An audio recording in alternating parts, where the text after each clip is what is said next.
estamos fazendo. 1 Tessalonicenses 5:11. Vamos orar? Papai do céu, obrigada por esse dia, obrigada por essa semana e nos ajude a ser luz na vida das outras pessoas. Em nome de Jesus, amém! Amém! Fiquem com a história de hoje. Olá, minha amiga. Vejo que descansou bem essa noite. Está com uma carinha bem melhor. Ah, Samuca, isso é verdade. Eu descansei muito bem essa noite. Dormi como um neném. Que bom, minha amiga. Você precisava mesmo descansar. Mas, Preciosa, e a Paty? Conseguiu dormir? Conseguimos consolar ela naquele dia? Ela está bem melhor. Foi muito bom para ela aquela conversa que tivemos.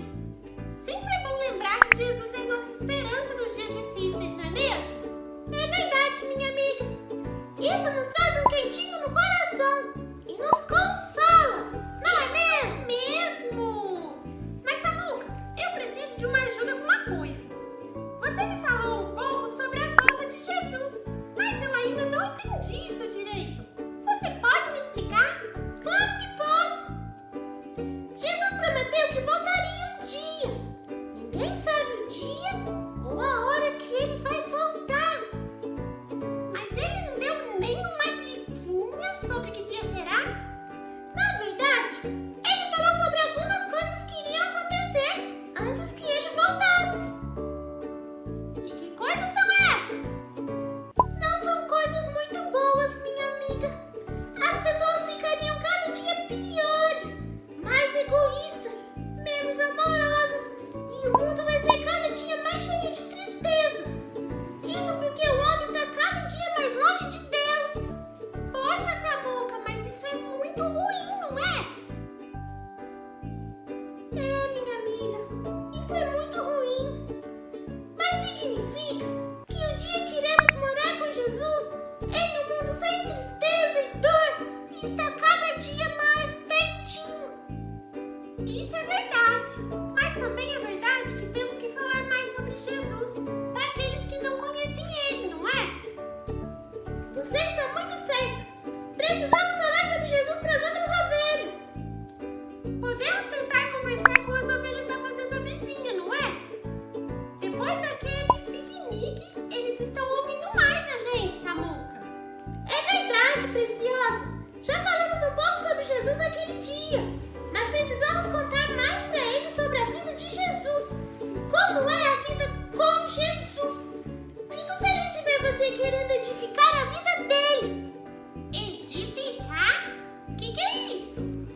Edificar é ensinar, ajudar a crescer. Nesse caso, você está querendo ajudar as ovelhas a conhecer mais sobre Jesus. E isso é muito legal! Eu gosto de ensinar para os outros aquilo que eu aprendo. Eu também gosto. Agora vamos lá. Podemos chamar as ovelhas para virem brincar aqui na nossa fazenda. E aproveitamos para falar mais sobre Jesus para elas. O que você acha? É uma ótima ideia. Vamos chamar mais ovelhas para nos ajudar. Vamos sim. Elas devem estar lanchando agora. Vamos procurar eles. Vamos!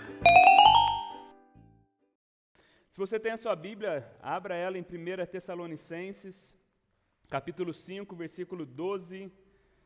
1 Tessalonicenses, capítulo 5, versículo 12 ao 28. Nós estamos dando continuidade à nossa série de mensagens que tem como tema uns aos outros, né? Temos falado sobre isso ao longo das últimas 12 semanas, 11 semanas. E hoje nós vamos continuar falando sobre esse tema. E como o nosso tema é longo hoje, o nosso tempo é curto, e ainda teremos ceia hoje, nós vamos direto ao texto para que possamos cumprir o que nós temos para falar. Eu gostaria de convidar a ficar de pé para que nós possamos ler a palavra do Senhor em reverência à palavra. 1 Tessalonicenses 5, 12 a 28. Se você não tem sua Bíblia, nós vamos projetar aqui, a nossa versão é a versão NVI. Paulo escrevendo aos Tessalonicenses, ele diz assim: Agora lhes pedimos, irmãos, que tenham consideração para os que se esforçam no trabalho entre vocês, que os lideram no Senhor e os aconselham. Tenham-nos na mais alta estima, com amor, por causa do trabalho deles. Vivam em paz uns com os outros. Exortamos vocês, irmãos, a que advirtam os ociosos, confortem os desanimados, auxiliem os fracos. Sejam pacientes para com todos. Tenham cuidado para que ninguém retribua o mal com o mal, mas sejam sempre bondosos uns para com os outros e para com todos. Alegre-se sempre, orem continuamente, deem graças em todas as circunstâncias, pois essa é a vontade de Deus para vocês em Cristo Jesus. Não apaguem o espírito, não tratem com desprezo as profecias, mas ponham à prova todas as coisas e fiquem com o que é bom. Afastem-se de toda forma de mal. Que o próprio Deus da paz os santifique inteiramente. Que todo espírito, alma e corpo de vocês seja conservado irrepreensível na vinda de nosso Senhor Jesus Cristo. Aquele que o chama é fiel e fará isso. Irmãos, orem por nós. Saúdem todos os irmãos com beijo santo. Responsabilizo-os diante do Senhor para que essa carta seja lida a todos os irmãos. A graça de nosso Senhor Jesus Cristo seja com vocês. Vamos orar mais uma vez? Senhor, é diante da Tua palavra que nós estamos nessa manhã, Pai. Ela que é poderosa e ela que é eficaz, Pai. Essa palavra que foi escrita, Deus, há tanto tempo atrás, a uma igreja num contexto tão diferente do nosso, Pai. Nós que sabemos que ela continua operante, continua viva, continua relevante para os nossos corações e nossas vidas. Por isso pedimos que nessa manhã, Deus, o Senhor possa falar conosco, Pai. Pedimos que o nosso coração duro seja aquecido pela Tua palavra, que o Senhor possa abrir os nossos olhos espirituais, os nossos ouvidos espirituais, Pai, e que o nosso coração, Deus, seja solo fértil, Deus, para recebermos Teus ensinamentos e para aplicarmos a Tua palavra. Não queremos somente ouvi-la, Pai, mas queremos aprender, Deus, a colocar em prática. Espírito Santo, ilumina os nossos olhos, dê-nos entendimento espiritual para que possamos compreender aquilo que o Senhor quer falar a cada um de nós. Aplica as verdades do Senhor a cada coração nessa manhã, Pai. Nós oramos assim, pedimos assim, em nome de Cristo. Amém. Amém. Você pode se assentar. Vivam em paz uns com os outros, é o nosso tema de hoje. Vivam em paz uns com os outros. Algo desejado por todos. Quem não quer viver em paz, né? Os relacionamentos. Mas algo alcançado por tão poucos. É difícil nós vivermos em paz nos nossos relacionamentos. Algo que nem sempre é fácil de acontecer, mesmo dentro do contexto de uma igreja. E Paulo, ele sabia disso. Ele está orientando aquela igreja, olha, vocês devem viver em paz uns com os outros. Mas ele sabe que isso não é algo fácil de acontecer. Por isso ele encerra a sua carta à igreja de Tessalônica com alguns conselhos práticos e cruciais para que aquela igreja pudesse experimentar de paz nos seus relacionamentos.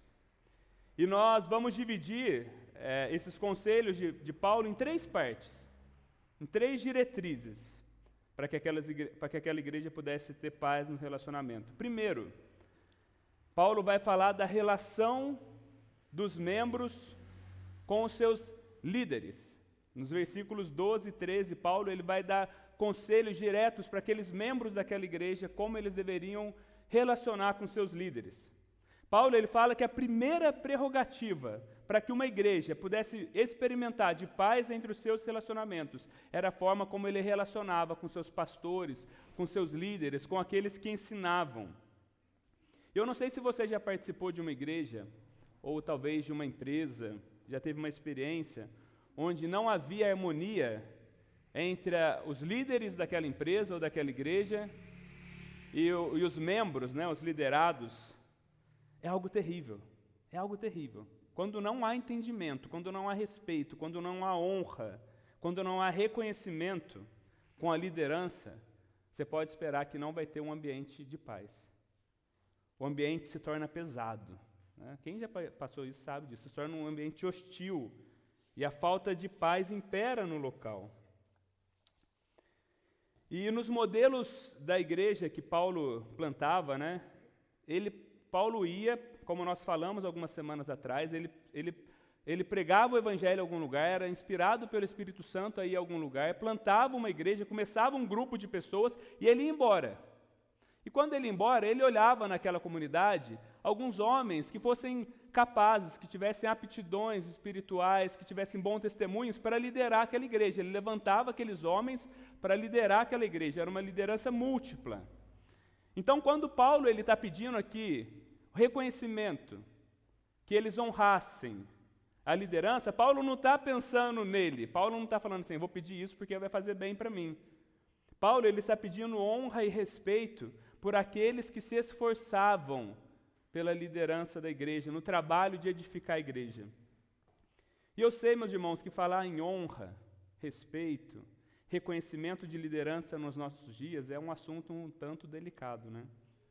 A gente, especialmente quando a gente olha para o cenário evangélico brasileiro, falando dentro das igrejas, né, das nossas igrejas, onde a gente vê muitos pastores e muitos líderes religiosos que usam a sua posição, da posição de liderança, para obter vantagens, não são poucos, né? Para oprimir pessoas, e muitas vezes a gente ouve de casos de pastores, de líderes, que chegam até mesmo a abusar de pessoas emocionalmente, fisicamente, por causa da sua posição, abusando de pessoas que estão, né, em vulnerabilidade. Existe uma quantidade considerável de cristãos que estão machucados, decepcionados, desacreditados com igrejas por causa da atitude de seus líderes religiosos. Algumas semanas atrás eu estava indo em direção ao centro da cidade e eu parei num cruzamento e quando eu fui seguir reto eu vi uma parede pichada. Talvez alguns aqui já viram, que está escrito assim: mais amor, menos pastor. Eu baixei a cabeça. Aquela hora que você fala, né? Se alguém perguntar se eu sou pastor, eu falo, não. Não. Mais amor, menos pastor. E eu fiquei pensando, né? O que será que essa pessoa está querendo dizer com isso? Quer dizer que porque a gente é pastor, a gente não pode ter amor, não tem alguma ligação, não pode ter uma ligação entre isso? Mas isso me levou a uma reflexão naquele escrito. Eu fiquei pensando, quem será que pichou aquilo, né? Será que é uma pessoa que talvez passou por uma igreja, que foi machucada, como nós falamos, que foi abusada, que foi oprimida? Ou pode ser uma pessoa que talvez nunca colocou os pés em uma igreja, mas que talvez, pelos exemplos midiáticos que nós temos, muitas vezes, que não são muito bons, ela tem essa percepção de que os líderes, os pastores, os líderes religiosos, eles não podem ser pessoas amorosas. Ou pode ser realmente alguém que não compreende os ensinamentos cristãos, porque também nós, muitas vezes, somos mal interpretados por falas e por muitas vezes não concordar com tudo que o mundo quer que nós concordemos. A agenda de Cristo, ela realmente é diferente. Mas a verdade é que se existem pastores e líderes de má índole, e existem, pessoas desqualificadas para liderar igrejas, existem também outras realidades. Existem milhares de pastores que lideram as suas igrejas com amor, de forma sacrificial, doando o seu tempo, pastores que se afadigam para cumprir o que o Senhor chamou eles para cumprir, muitas vezes com jornadas duplas de trabalho, se esforçando para a edificação de igreja, pastores que gastam horas, dias, meses, anos discipulando pessoas, aconselhando, caminhando junto, ajudando pessoas a lidar com suas crises de fé, de ansiedade, pastores, líderes que estão ao lado de pessoas, né, quando elas têm momento de dor e de perda, líderes que apesar de suas falhas, suas limitações, tudo o que eles desejam é ser encontrados fiéis diante de Deus na missão a qual eles receberam. E Paulo aqui, quando ele fala sobre esses líderes, Paulo não está falando assim, olha, bajule seus líderes, sabe, faz tudo o que eles pedem. Mas Paulo está falando, tenham consideração. A palavra no original fala, tenham em alta estima, honrem, ame as pessoas, vivam em paz com as pessoas que gastam o seu tempo, que se esforçam para a edificação da sua fé. E algo interessante quando a gente lê esse texto é que Paulo fala que esses ministros, eles trabalhavam no meio deles. Ele fala, ó, se esforçam no trabalho entre vocês. É algo interessante, porque às vezes em muitas igrejas, o líder, o pastor é alguém inalcançável, inatingível. As pessoas não conhecem a sua vida, as pessoas não têm relacionamento com eles, não existe a relação entre líderes e membros. E o pastor, o líder, deve estar tão perto que a igreja possa observar a sua vida e ver o resultado da vida para que possa imitá-lo. Em Hebreus 13, 7, você não precisa abrir, Paulo, na verdade a gente não sabe o autor de Hebreus, mas o autor de Hebreus fala assim, lembrai-vos dos vossos líderes, olha o que ele fala, que vos ensinaram a palavra de Deus, observando-lhe atentamente o resultado da vida que tiveram, imitai-lhes a fé. Como você pode imitar a fé, observar a vida de um líder, de um pastor, de um líder da igreja, se ele não está próximo? Se ele não está tão próximo que você possa ver o resultado da sua vida. Então, meus irmãos, o primeiro requisito para que uma igreja possa viver em paz é esse. Um relacionamento harmonioso, respeitoso, de amor, de quem? Dos líderes com dos membros com seus líderes. Porque a falta de honra, a crítica indevida a uma liderança que serve no Senhor, presta atenção, que serve no Senhor, Paulo fala, vai gerar discórdia e vai gerar falta de paz. E qual que é o melhor reconhecimento e honra que o membro pode dar a alguém que está se esforçando para lhe ensinar? É o crescimento na fé. É colocar em prática os conselhos que os líderes dão segundo a palavra. É tomar decisões na vida centradas no Evangelho. Acho que um líder, alguém que ensina, um líder, e em qualquer posição dentro da igreja, algo que mais alegra o nosso coração é quando nós vemos as pessoas, os membros, colocando em prática a palavra ensinada. Não é qualquer outra coisa, a não ser isso, ver pessoas crescendo espiritualmente. Quando você fala, olha, toma esse conselho, toma esse caminho, a palavra do Senhor diz que você deve se relacionar assim nessa área da sua vida, e você vê a pessoa se esforçando para viver daquela forma. Não virando e falando assim, ele falou isso, mas eu vou viver de qualquer forma. Reconheça através de práticas da palavra. Então, o primeiro ponto, relação, membros com líderes. Agora, Paulo vai falar de um segundo tipo de relacionamento também, que é de extrema importância para que nós possamos viver num ambiente de paz dentro da nossa comunidade de fé. A relação entre os membros. Nos versos 14 e 15, Paulo vai exortar a igreja como eles deveriam se comportar em relação uns aos outros.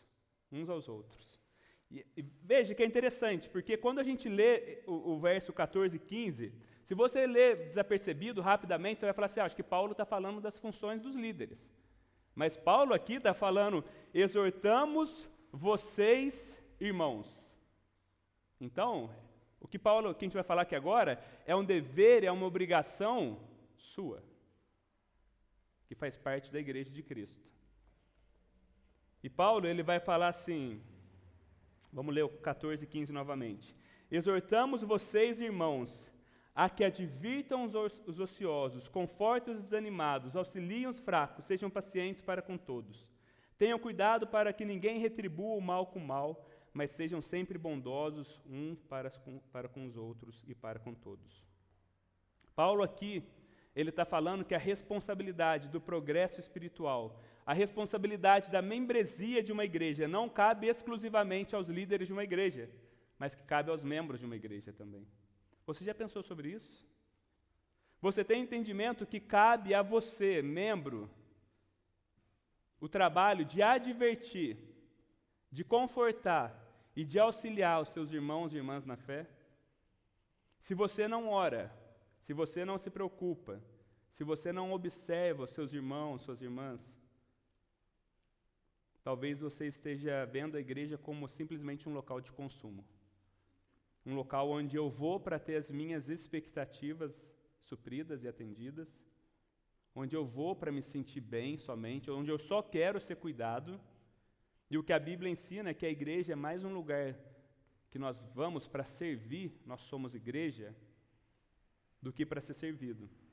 E Paulo está falando nesse texto que o progresso espiritual dos seus irmãos, das suas irmãs, depende de você. E ele lista aqui 3 tipos de pessoas, 3 grupos de pessoas que podem estar precisando de cuidado dentro da igreja de Tessalônica e que também muitas vezes acontece dentro das nossas igrejas.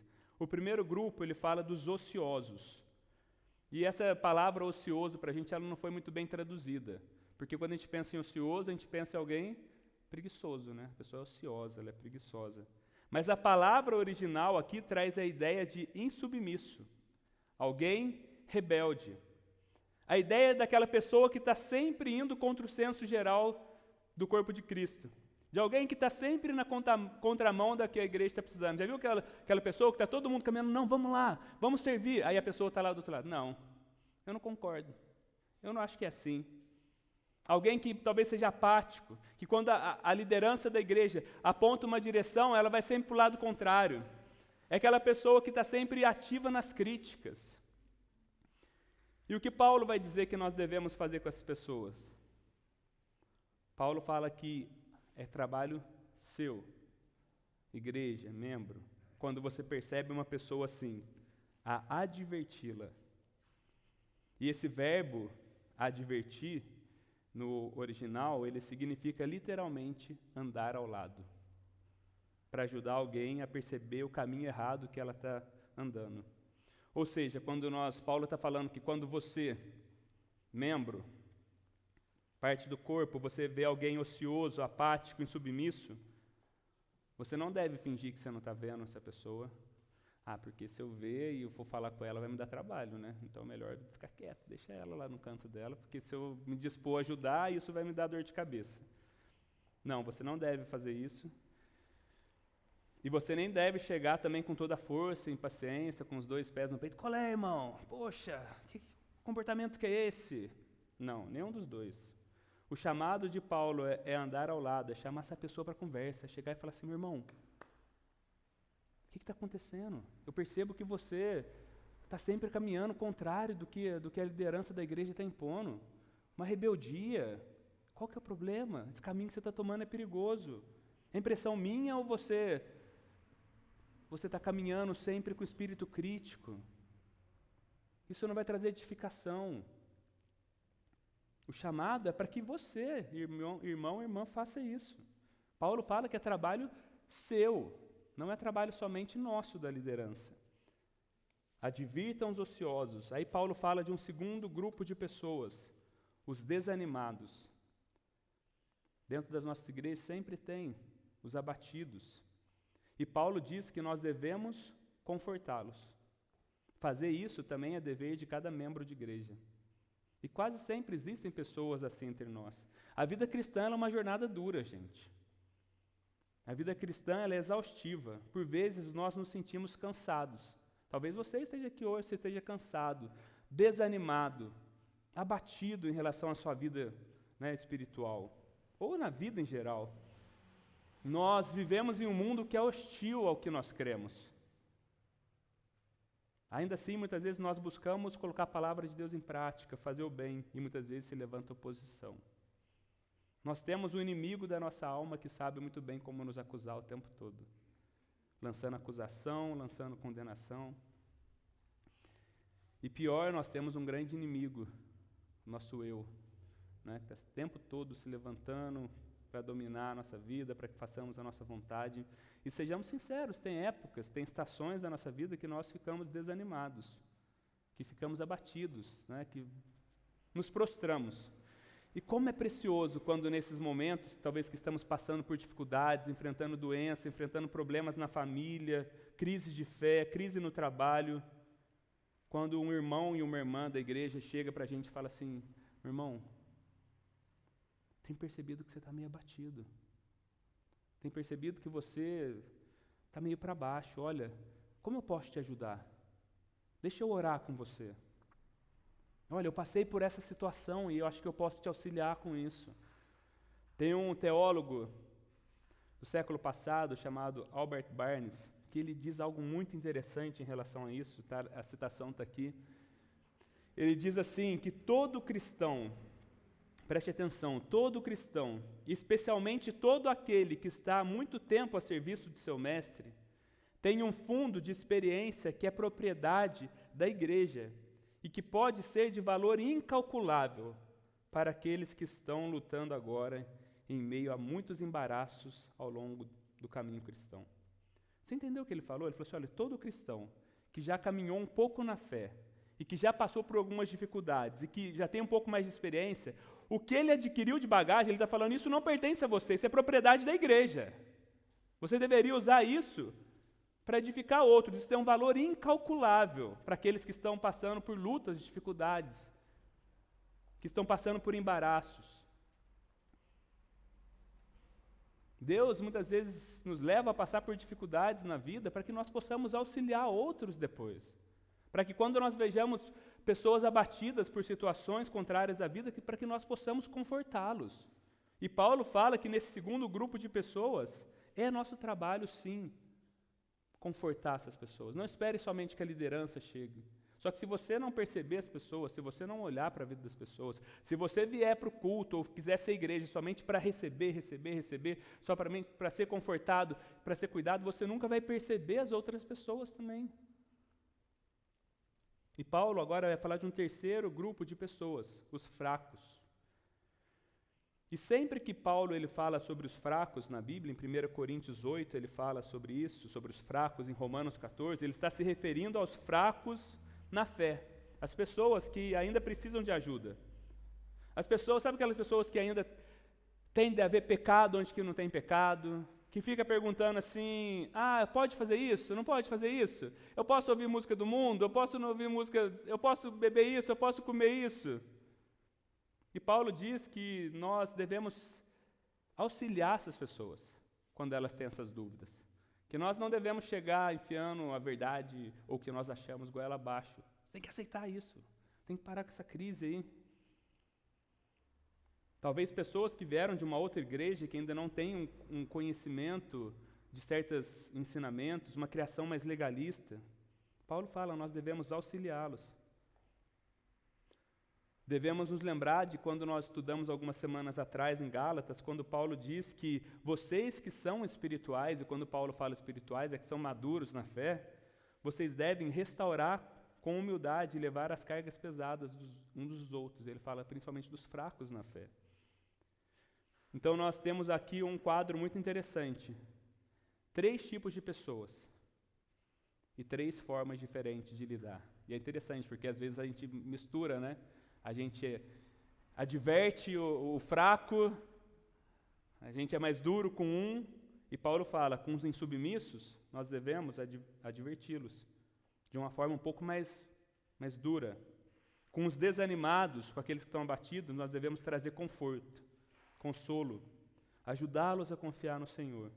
E com os fracos, nós devemos auxiliar, devemos ajudá-los a carregar os seus fardos. E aí Paulo fala de qual maneira nós devemos fazer isso, porque é muito importante. Veja o que ele fala. Tenham cuidado, sejam pacientes para com todos, fazendo isso com paciência. Com paciência. E como é difícil, né? Como é difícil. Não por causa dos outros, ser paciente para com todos. É difícil ser paciente, sabe por quê? Por causa do nosso orgulho. A nossa impaciência, ela é fruto do nosso coração orgulhoso. E muitas vezes de pensarmos assim, eu consegui, então os outros também devem conseguir. Quantas vezes nós não consolamos uma pessoa ou exortamos uma pessoa, não sei quantos já passaram por isso, você vai, e uma pessoa está passando uma dificuldade, você vai e conversa com ela uma vez, e aí a pessoa, beleza, aí passa 2 dias, 3 dias, você fala com a pessoa, ela está para baixo de novo. Aí você vai de novo, meu irmão, vamos lá, se anime, vamos, caminha no Senhor, fortaleça. E aí, beleza, passa 3 dias, você conversa com a pessoa, estou para baixo de novo. Qual que é a nossa tendência? Ser áspero, ser impaciente. Ficamos indignados. A minha é essa. Não sei se só eu que sou assim, mas a minha é essa. Paulo está dizendo que nós devemos ser pacientes para com todos. Porque cada pessoa reage de maneira diferente diante das circunstâncias da vida. A paciência ela é fruto de um coração humilde, que reconhece que se eu estou conseguindo caminhar bem, se eu estou animado, se eu estou respondendo bem, isso é pela graça de Deus. Talvez na própria pandemia a gente pode ver isso, né? Cada um está reagindo de uma forma diante da pandemia. E às vezes a nossa tendência é falar assim, não, mas eu estou firme. Fulano está lá porque não vem na igreja porque não quer. Fulano não está firme porque não quer. Isso muitas vezes é fruto do nosso coração orgulhoso. Nós devemos olhar e falar assim, não, se eu estou conseguindo caminhar, isso é graça de Deus, isso é pela graça. E Paulo então continua falando desse relacionamento entre os membros e como deve ser vivido esse relacionamento para que eles tenham um ambiente de paz. E ele fala que eles, assim, tenham cuidado para que ninguém retribua o mal com o mal. O que Paulo está falando aqui? O chamado que todo cristão tem, a aprender a perdoar uns aos outros. Quando nós temos um ambiente onde a retribuição de mal com mal, a paz não impera. Não há ambiente onde que nós podemos viver em paz uns com os outros. Você já viu, muitas vezes, quando a pessoa retribui? Fulano falhou comigo. Ele não perde por esperar. Ele não sabe com quem está lidando. Comigo é uma vez só. Eu sou muito bom. É engraçado quando alguém fala assim, né? Eu sou uma pessoa muito boa. Eu sou uma pessoa muito boa. Eu sou muito paciente. Olha, eu sou super tranquilo. Mas falhou comigo é uma vez só. Isso é fruto de um coração orgulhoso. Né? É fruto de um coração. Todo mundo conhece alguém assim, né? Talvez a gente seja essa pessoa, né? Comigo é uma vez só. Sou uma pessoa muito boa. Paulo está falando, não retribua o mal com o mal. Ele já ensinou isso em Romanos também. Quando ele fala, não pague o mal com o mal, mas com o bem. Paulo está falando, não hajam assim. Ele continua falando, mas sejam bondosos uns para com os outros. E ele acrescenta algo no final, e para com todos. Porque talvez, Paulo fala assim, talvez se eu falo seja bondoso uns com os outros, eles vão pensar assim, a gente deve ser bondoso com os da família da fé. E com os de fora, a gente é um cavalo. Né? Com os de fora, a gente não precisa usar essa regra. E Paulo fala, e para com todos. Sejam assim também com os que são céticos, pessoas de outra religião, pessoas de outra crença, pessoas que têm visão ideológica diferente da sua. Seja bondoso para com eles também. Seja bondoso até mesmo com aqueles que vos perseguem, como Cristo ensinou no Sermão do Monte, né? Não se vinguem, diz Paulo. Mesmo quando alguém busca fazer mal a você, Paulo está falando, você deve retribuí-lo com o bem. Isso é só o cristão que consegue agir assim. É só o cristão. Uma vez eu falei de uma frase que eu ouvi, isso ficou na minha cabeça. Pagar o mal com o mal é demoníaco. Pagar o mal com o bem é cristão. É cristão. Só o cristão consegue fazer isso, porque ele tem o Espírito Santo dentro dele, ele tem o próprio Cristo que nos ensinou. Então, um ambiente de paz, para que nós possamos viver em um ambiente de paz dentro da nossa igreja. Primeiro, a harmonia entre a relação dos membros com seus líderes. Segundo, a harmonia entre os membros cuidando uns dos outros, com um relacionamento pacífico, ativo de paz entre eles. E agora Paulo ele vai falar de uma terceira área, um terceiro relacionamento que é de extrema importância para que nós possamos viver em paz uns com os outros. A relação pessoal do cristão com Deus. A relação pessoal com Deus, o que nós chamamos de vida de piedade, vida espiritual. E Paulo ele solta ali vários conselhos, parece que ele vai jogando vários pensamentos ali em relação à vida espiritual. Ele começa falando, alegrem-se sempre, orem continuamente, dêem graças a Deus em todas as circunstâncias. Alegrem-se sempre. Paulo pode dar essa ordem à igreja, ele não está pedindo, ele está falando, alegrem-se sempre. Por que ele pode dar? Porque ele sabe que a alegria é um fruto do Espírito. A alegria para o cristão não está ligada às circunstâncias da vida, mas a alegria é fruto que o Espírito Santo gera em nós. Quando Paulo fala aos Gálatas, os frutos do Espírito são alegria, paz, amor, o fruto do Espírito.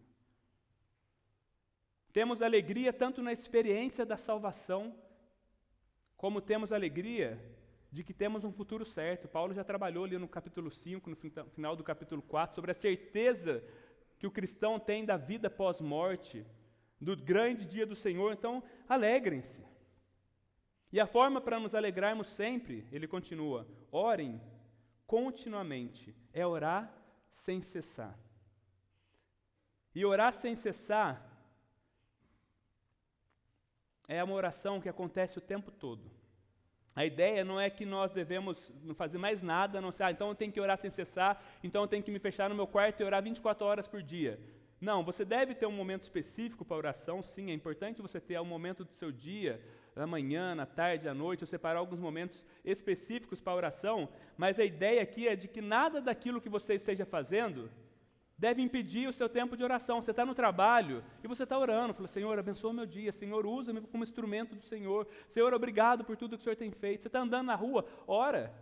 Eu gosto da máscara por causa disso, porque eu fico orando ali atrás da máscara, ninguém vê minha boca, né? Porque às vezes, antigamente estava orando, assim, passava alguém olhando, e falava, nossa, cara, está falando sozinho, né?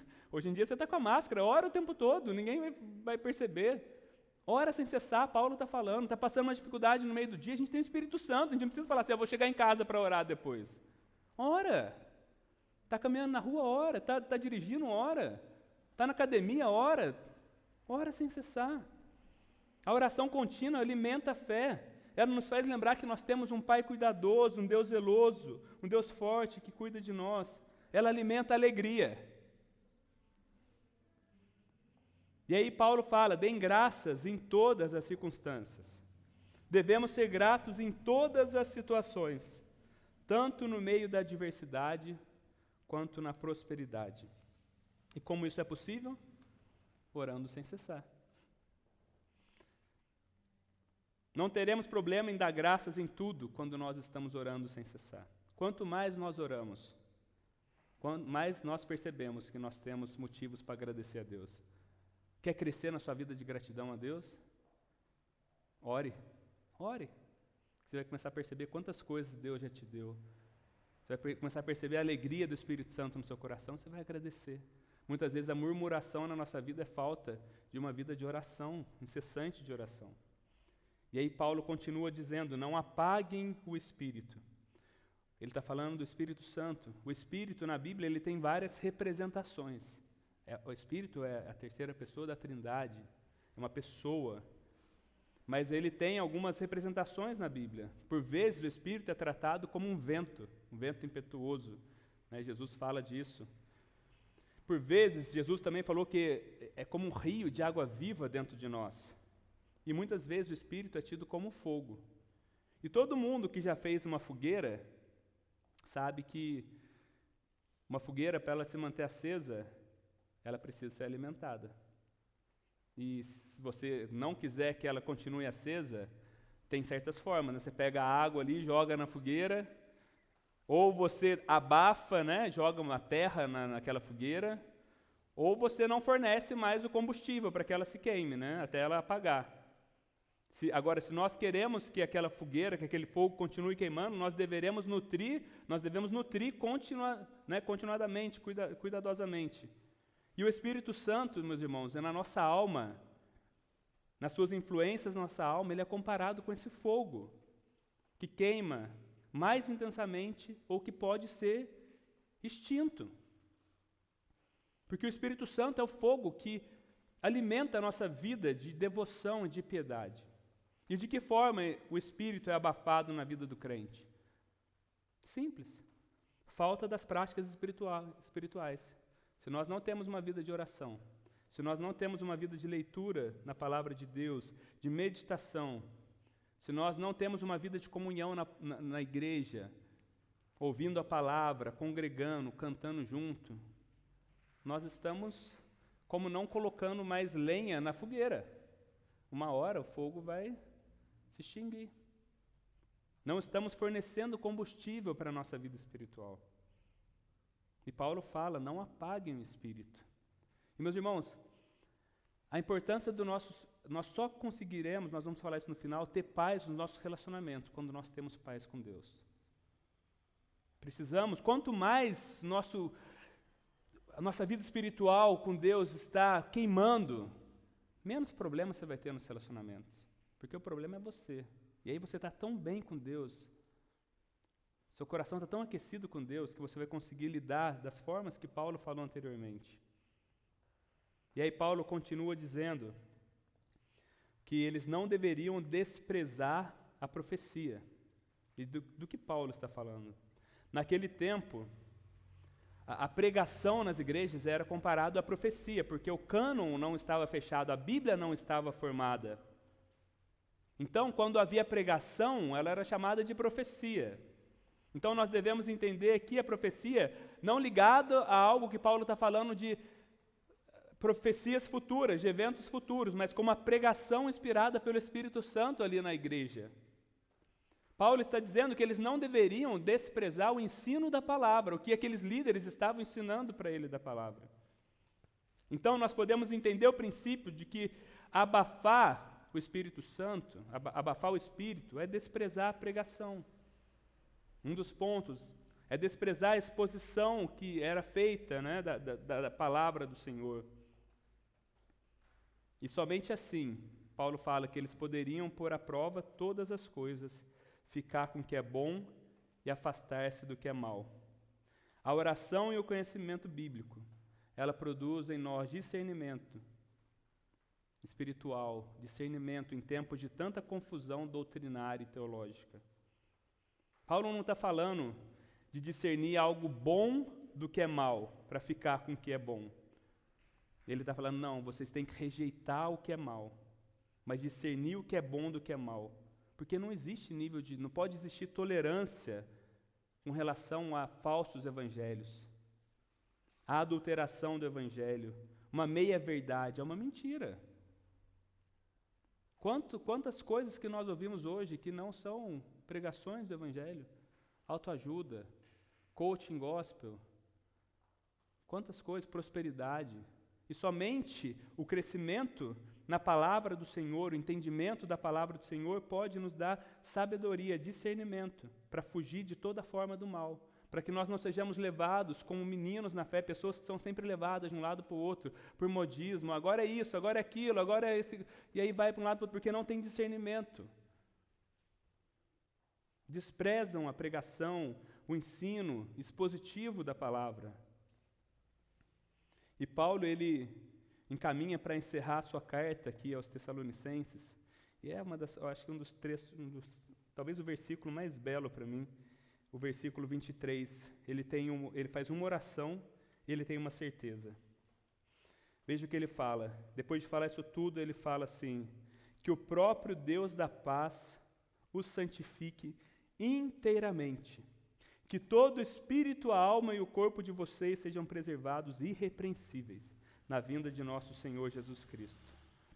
Aquele que o chama é fiel e fará isso. Paulo, que sempre ora pelas suas igrejas, ele está fazendo uma oração aqui agora com todo o seu coração. Ele ora por aquela igreja. E ele, ao mesmo tempo, ele tem uma certeza. Paulo fala, olha, eu tenho certeza que o Deus que chamou vocês vai manter vocês, o corpo, a alma, o espírito, ou seja, vocês por completo, irrepreensíveis para aquele grande dia. A mesma certeza que ele expressa quando ele escreve aos Filipenses, capítulo 1, versículo 6. Eu estou convencido de que aquele que começou a boa obra em vocês vai completá-la até o dia do nosso Senhor Jesus Cristo. Nada traz mais paz no nosso coração do que a certeza que nós temos de que Cristo, que começou a boa obra, Ele vai terminar. Amém? É uma certeza que nós temos. É uma paz que nós temos com Deus. O cristão, ele é capacitado a viver seus relacionamentos em paz, porque ele já está em paz com seu Criador, ele tem segurança com seu Deus. Romanos 5:1 diz assim, tendo sido, pois, justificados pela fé, temos paz com Deus, por nosso Senhor Jesus Cristo. Quem tem paz com Deus, está em paz nos relacionamentos. Eu não tenho mais medo, eu não vivo mais no temor, eu não vivo mais na escravidão, eu posso me relacionar com liberdade, porque eu tenho paz com o meu Criador. Efésios 2:14-16 diz assim, pois Ele é a nossa paz, o qual de ambos fez um e destruiu a barreira, o muro de inimizade, anulando em seu corpo a lei dos mandamentos expressa em ordenanças. O objetivo dele era criar em si mesmo, dos dois, um novo homem, fazendo a paz e reconciliar com Deus os dois em um corpo, por meio da cruz pela qual ele destruiu a inimizade. A nossa inimizade com Deus já foi desfeita. A melhor forma de nós vivermos nossos relacionamentos interpessoais, dentro da igreja, fora da igreja, é nos lembrando do Evangelho. É nos lembrar do que Cristo fez por nós. Pessoas que foram justificadas e que estão em paz com seu Senhor, certamente serão agentes de paz nas suas comunidades de fé, nas suas casas, nos seus trabalhos.